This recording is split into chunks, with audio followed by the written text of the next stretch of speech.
क्या गए पेपर को? Easy, tough, moderate? Moderate. Paper moderate था। ओके, आपने कितने सवाल अटेम्प्ट किए हैं इस बार?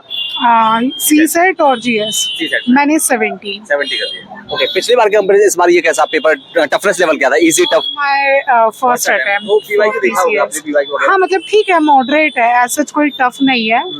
हाँ मतलब थोड़ा बहुत ईयर बाय ईयर सारे ही एग्जाम्स थोड़े थोड़े टफर लेवल पे जा रहे हैं, तो उस हिसाब से कोई टफ नहीं है, मॉडरेट था पेपर दोनों। यूपीएससी जैसा पूछती है, सीसेट जैसा होता है यूपीएससी का, क्या उस तरफ जा रहा है या फिर मतलब इसका लेवल? यूपीएससी के लेवल से तो बहुत नीचे है। बहुत नीचे है। अभी मतलब बहुत नीचे इन द सेंस के यूपीएससी का तो पैटर्न भी अलग है ना, तो यूपीएससी के लेवल का तो नहीं है, बट ठीक है, स्टेट पीसीएस के हिसाब से ठीक है। ओके, कॉम्प्रिहेंशन किस तरह का था? कॉम्प्रिहेंशन इंग्लिश का थोड़ा सा टफर साइड पे था। और हिंदी का? हिंदी का वाज नॉर्मल, हाँ मॉडरेट था वो, लेकिन इंग्लिश का कॉम्प्रिहेंशन थोड़ा सा मतलब मॉडरेट टू टफर। सवाल कॉम्प्रिहेंशन से इजीली निकल सॉल्व हो जा रहे थे या फिर टाइम टेकिंग था? इंग्लिश वाला टाइम टेकिंग था। सॉल्व नहीं हो रहे थे, फिर थे क्या? हाँ लिटिल बिट।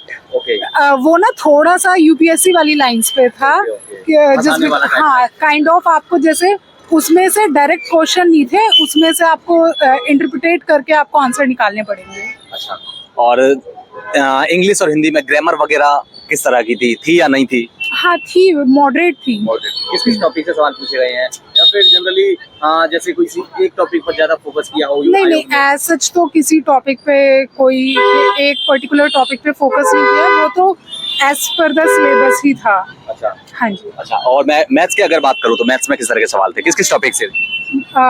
मैथ से मल्टीपल थे, लाइक रीजनिंग की साइड पे ज्यादा था, एज सच प्योरली मैथ्स के क्वेश्चन बहुत ज्यादा नहीं थे। और मैथ्स मैथमेटिक वगैरह आप कहें या हाँ था, लेकिन बहुत ज्यादा नहीं। रीजनिंग से लिंक करके? हाँ, बट वो पीसीएस में होता है, मतलब दोनों को लिंक कर। जैसे कि अगर मैं प्योर मैथ्स की बात करूँ, प्रॉफिट लॉस या फिर इंटरेस्ट वगैरह, ये सवाल, स्पीड, टाइम, ये सब था। रीजनिंग के बारे में क्या है? रीजनिंग के सॉल्व हो रहे थे इजीली या पेन उठाना पड़ रहा था क्या? नहीं, पेन तो थोड़ा बहुत उठाना पड़ता है, क्योंकि अगर आप पेन नहीं उठा रहे हो तो क्वेश्चन गलत होने का चांसेस रहता है। इस रीजनिंग में भी वर्बल, नॉन वर्बल, एनालिटिकल वगैरह किस तरह की थी? ठीक था, मतलब मॉडरेट टू टफर साइड पे था, इजी तो नहीं था। अच्छा, ओके। सुबह के ये तो क्वालिफाइंग है ये वाला, तो सुबह वाले में क्या कहती हैं, कट ऑफ क्या पॉसिबिलिटी है?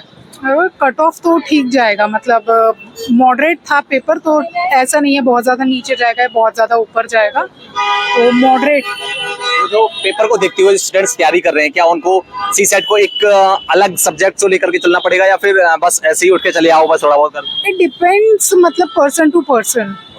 हाँ मतलब डिपेंड करता है कि कैसा है, एक सेकेंड, कैसा है तैयारी वगैरह कैसी है, तैयारी कैसी है उनकी, क्या अप्रोच है। किसी को अगर प्रॉब्लम आती है तो उसे लगाना पड़ेगा, like Hindi medium, English medium का इसमें अगर कुछ है तो मतलब ये कहें कि अभी भी आयोग यूपीएससी वाले सीसेट से बहुत दूर है? तो sir UPSC was a central services and it's a state services, तो लेवल भी तो डिफरेंस है ना, तो एग्जाम में डिफरेंस होना चाहिए। Okay okay. हाँ, तो जो यूपीएससी की तैयारी कर रहे हैं बच्चे, वो इजीली निकाल लेंगे इसको, सीसेट को? हाँ, कोई दिक्कत नहीं होगी? नहीं। और बाकी जो तैयारी कर रहे हैं, क्या कहेंगे उन स्टूडेंट्स को? बस अच्छे से प्रिपेयर करिए, मल्टीपल टाइम्स चीज़ों को रिवाइज कीजिए, क्योंकि क्रोनोलॉजी, ये सारी चीज़ें, और बहुत सारे स्कीम से क्वेश्चन थे, जैसे जीएस में ज्योग्राफी से, मैपिंग से क्वेश्चंस थे, तो अगर आप उन्हें मल्टीपल टाइम्स नहीं करेंगे तो वो सॉल्वेबल नहीं है। Thank you. Tough, moderate? Moderate. Paper moderate था? Paper moderate. ओके, मैथ्स के सवाल किस किस टॉपिक से पूछे गए हैं, अगर आपको याद हो बता सके थोड़ा सा? मैथ सेक्शन मेरा थोड़ा वीक है, तो मैंने उस वाली उसमें नहीं इतना ज्यादा अटेम्प्ट नहीं किए। रीजनिंग अच्छी थी, काफी अच्छी थी। काफी अच्छी। कितने सवाल अटेम्प्ट करें आपने टोटल? मैंने 68 किए हैं। 68 किए हैं। बाकी के सवाल किस वजह से छूट गया? आ नहीं रहे थे, तैयारी नहीं थी, या फिर टाइम की वजह से? नहीं, नेगेटिव मार्किंग है तो कभी उसमें। अच्छा, इस वजह से। ओके, रीजनिंग के सवाल किस किस टॉपिक से पूछे गए हैं, और मतलब सभी टॉपिक से बैलेंस था या फिर किसी टॉपिक पर?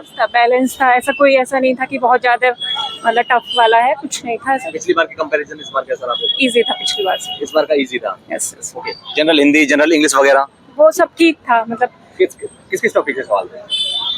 टॉपिक ओवरऑल बैलेंस्ड ही था, ऐसा कुछ नहीं था कि स्पेसिफिक एक तरीके से क्वेश्चन पूछे गए हैं कि बहुत ज्यादा एक वो है, सब मतलब बैलेंस था।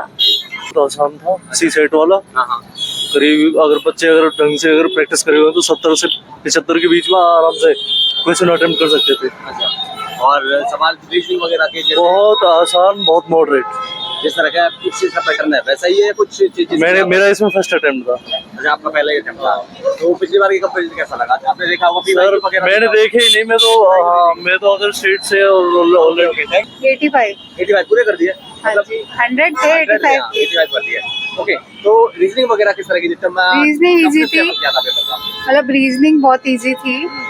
थोड़ा कॉम्प्रिहेंशन इस बार थोड़ा सा टफ दिया था, बाकी तो सब ठीक था। जनरल हिंदी वगैरह, जनरल इंग्लिश वगैरह सब इजी था, जैसा रहता है वैसे ही था। कितने सवाल रहे होंगे सभी सेक्शन के? आप बैलेंस रहा है? मतलब बैलेंस ही था। बैलेंस था। रीजनिंग के सवाल किस तरह के थे? टफनेस लेवल क्या था रीजनिंग का? ज्यादा टफ नहीं था रीजनिंग, जैसा वैसा आता है नॉर्मली वैसे ही था। कॉम्प्रिहेंशन लेंथी थे या फिर? कॉम्प्रिहेंशन आता है तो मतलब थोड़ा सा लैंग्वेज टफ कर दी थी, अदरवाइज ठीक था। अच्छा, लैंग्वेज टफ करती थी। हाँ। अच्छा, और क्या कहेंगे इसके अलावा? रीजनिंग मैथ्स के सवाल मतलब डुएबल था पेपर, ऐसा नहीं था। हाँ जी। क्या लगता है कट ऑफ पहले पेपर की कितने क्या जा सकती है? सर इतना तो नहीं, अब घर जाके देखेंगे वो तो। Attempt कौन सा है आपका? मेरा थर्ड अटेम्प्ट है। हाँ जी, थर्ड अटेम्प्ट। थर्ड अटेम्प्ट है। पिछले बार की कंपैरिजन कैसा लगा इस बार का ये सी सेट का पेपर? पिछले सी सेट तो सेम ही था, GS1 थोड़ा सा इजी था पिछली बार से। GS1 इजी था, पिछली बार कंपैरिजन सी सेट सेम था। हाँ जी। अच्छा, और हिंदी का और इंग्लिश में कहाँ से सवाल पूछे गए? कौन कौन से ग्रामर वगैरह थी या नहीं थी इंग्लिश में? मैंने बताया ना, जो पहले पैटर्न था वही था। वही था सेम? इजी था पेपर, टफ नहीं था। पेपर इजी था। पिछली बार दिया था आपने? नहीं पिछले आपका पहला अटेम्प्ट है ये। ओके, PYQ वगैरह देखे होंगे? हाँ भी वाइक्यूज तो कैसा लगा पेपर? सवाल जैसा पैटर्न सिमिलर था। सिमिलर था। ओके, कॉम्प्रिहेंशन वगैरह किस तरह के लगे आपको सवाल? मतलब कॉम्प्रिहेंशन लेंथी था या डुएबल था, छोटा था? It's very doable. अच्छा, कितने सवाल थे कॉम्प्रिहेंशन में? 4-5 या ज्यादा थे? जैसे पैटर्न के हिसाब से जितने होते हैं उतने ही थे। इंग्लिश के क्वेश्चंस थे और हिंदी के अलग से थे। इंग्लिश के कितने सवाल रहे होंगे? अराउंड 24-25 25 25 बात। हिंदी? हिंदी के भी 25। अच्छा, रीजनिंग के सवाल किस तरह के थे? रीजनिंग में टफनेस लेवल क्या था? रीजनिंग का डुएबल था या फिर टाइम टेकिंग था? It was very easy, time taking बिल्कुल नहीं था। Okay, thank you. कैसा पेपर था? अच्छा था, सीसैट।